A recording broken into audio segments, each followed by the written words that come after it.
Assalamualaikum warahmatullahi wabarakatuh. Saya Betty Wulandari dari kelas PMT 4C jurusan Pendidikan Matematika UIN Suska Riau. Video ini saya buat untuk memenuhi tugas akhir mata kuliah Desain dan Pengembangan Kurikulum Matematika. Dalam video ini saya akan menjelaskan bagaimana menghitung alokasi waktu efektif belajar dan bagaimana membuat program tahunan dan program semester. Nah, sebelum kita menghitung alokasi waktu efektif belajar, terlebih dahulu kita harus punya kalender akademik. Di sini saya mengambil kalender akademik SMA Negeri 4 Batam tahun pelajaran 2019 atau 2020. Lalu saya mengambil materi Matematika SMA kelas 11 semester ganjil kurikulum 2013 edisi revisi 2017.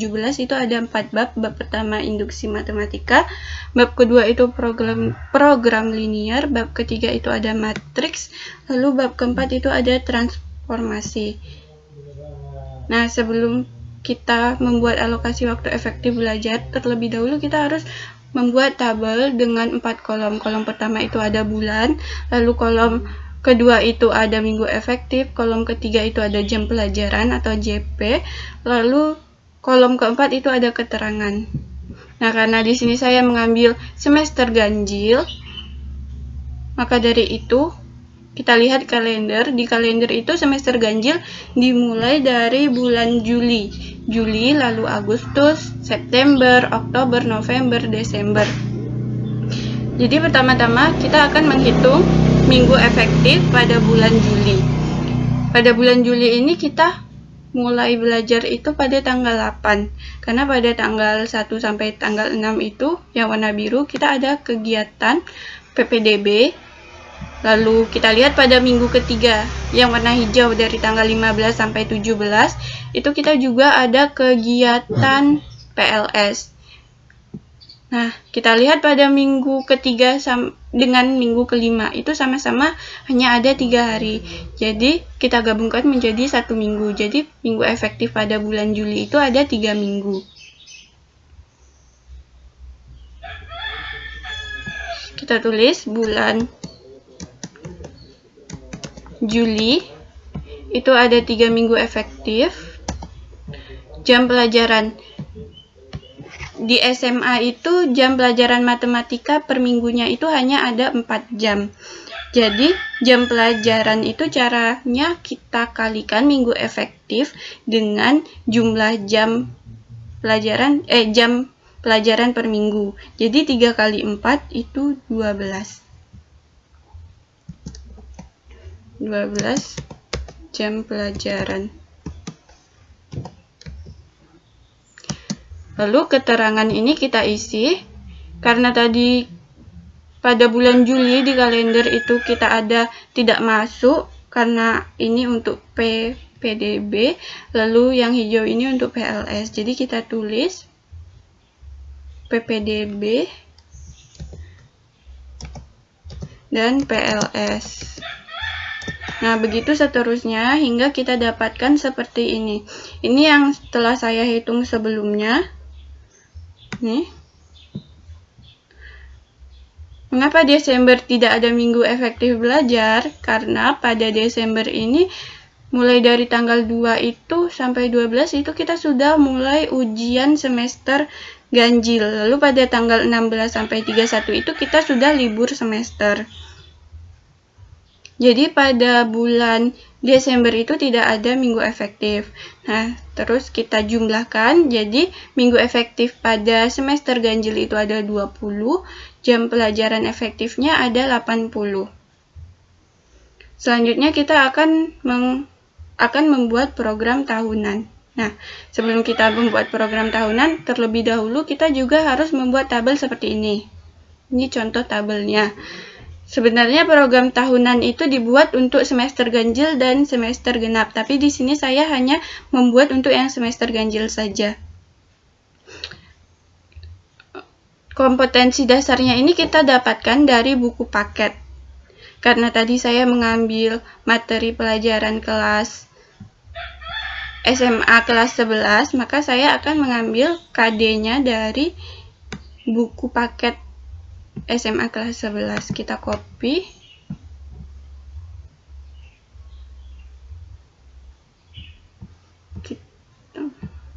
Lalu kita edit agar rapi.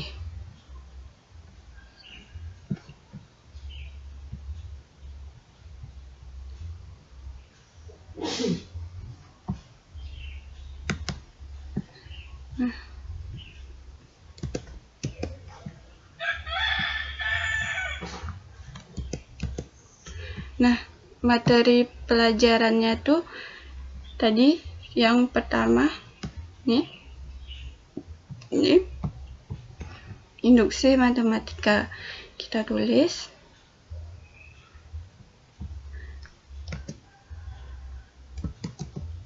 induksi matematika.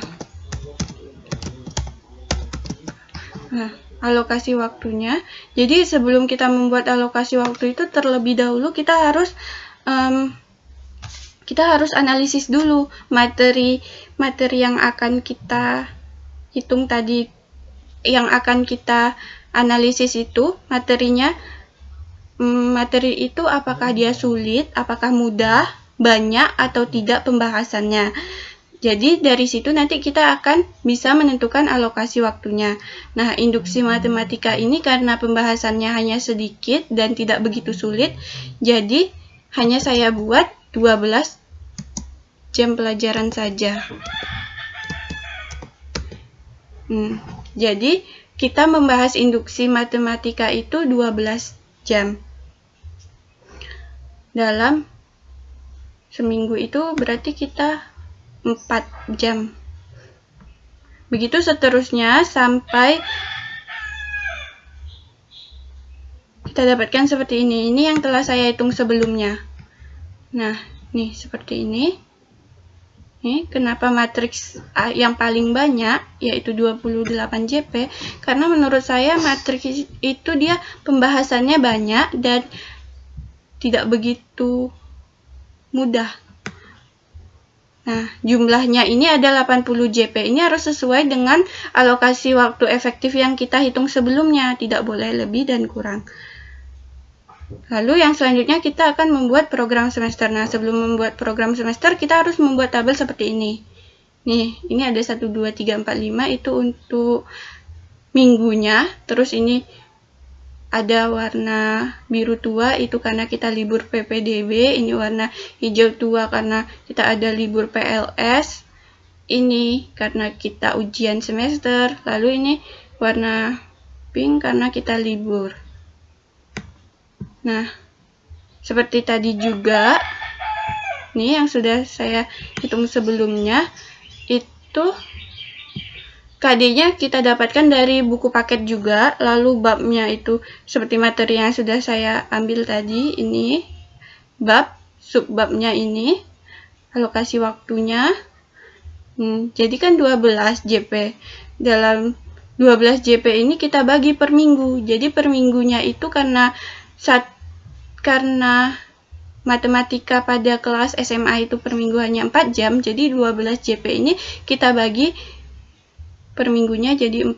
Jadi pada bulan Juli itu kita belajar induksi matematika 3 minggu. Nah, begitu juga seterusnya seperti ini. Nih. Nah, jumlahnya juga tidak boleh lebih atau kurang. Jumlahnya harus tetap sama seperti yang awal tadi, alokasi waktu yang telah kita hitung. Nah, sekian penjelasan dari saya. Apabila terdapat kesalahan, saya mohon maaf. Saya akhiri. Wassalamualaikum warahmatullahi wabarakatuh.